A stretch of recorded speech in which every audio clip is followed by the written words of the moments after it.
Okay guys, ito sobrang nakakalungkot ito, sa totoo lang. Tingnan nyo ha. Alumni of the Assumption College San Lorenzo in Makati. Ayan ha. At sabi, Friday call on graduates holding public office. Sabi niya ganon. Return to the women they were formed to be. Wow!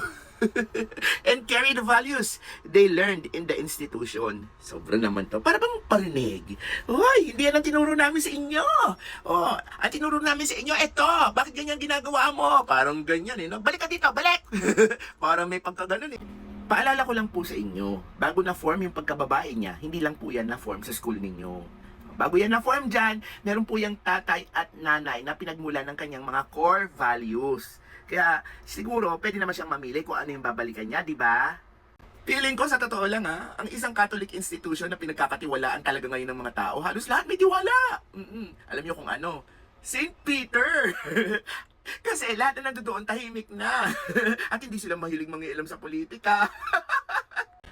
Alam mo, itong mga Catholic institution na to, ang grabe na like yung schools, yung church, yung mga ganyan, sobrang na yung meddling ninyo sa politics. Hindi na po normal yan. You want to control politics talaga. Ayaw nyo na lang sabihin, nahihiya pa kayo. Huwag na kayo mahiya. Itodo nyo na, sabihin nyo kayo na mamuno. By history naman, talagang kayo naman talaga noon ang namumuno eh. Yung mga bishop and archbishop naman talaga ang namumuno. Nasanay na kasi kayo.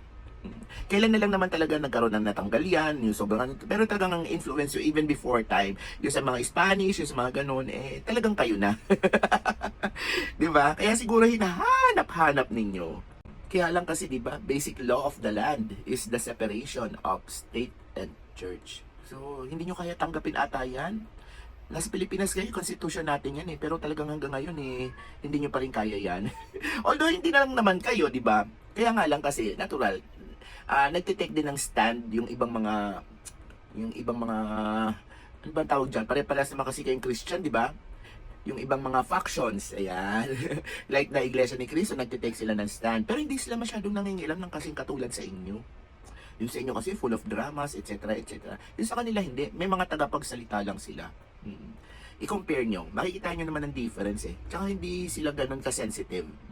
Ang nakakaasar dito, kapag yung piniling prinsipyo ng isang tao at pinanindigan niya, kapag sumasalungat sa gusto ninyo, ang isip ninyo, wala na siyang prinsipyo.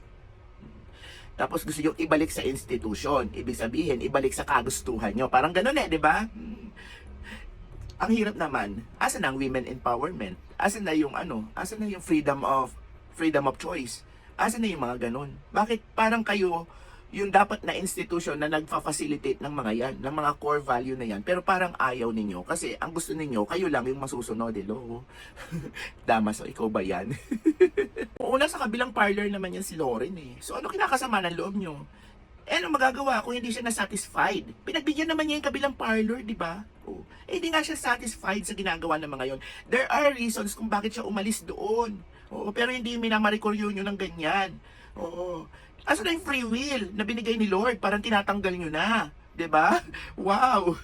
So pagka sa inyo nagtapos at sa inyo nag-aral, wala nang karapatan sa buhay nila. Talagang, parang gusto niya nang excommunicate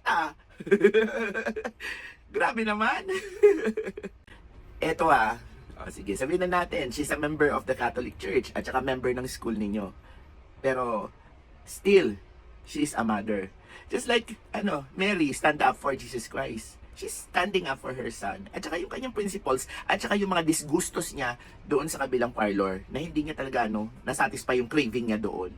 And that's why, which is yun din yung craving nyo kasi kakaiba. Gusto niyo yung ginagawa ng kabilang parlor, which is, for me, it's like a deception. Lahat ng ginagawa nila is something na nakakainip. Tapos yung result is incomplete.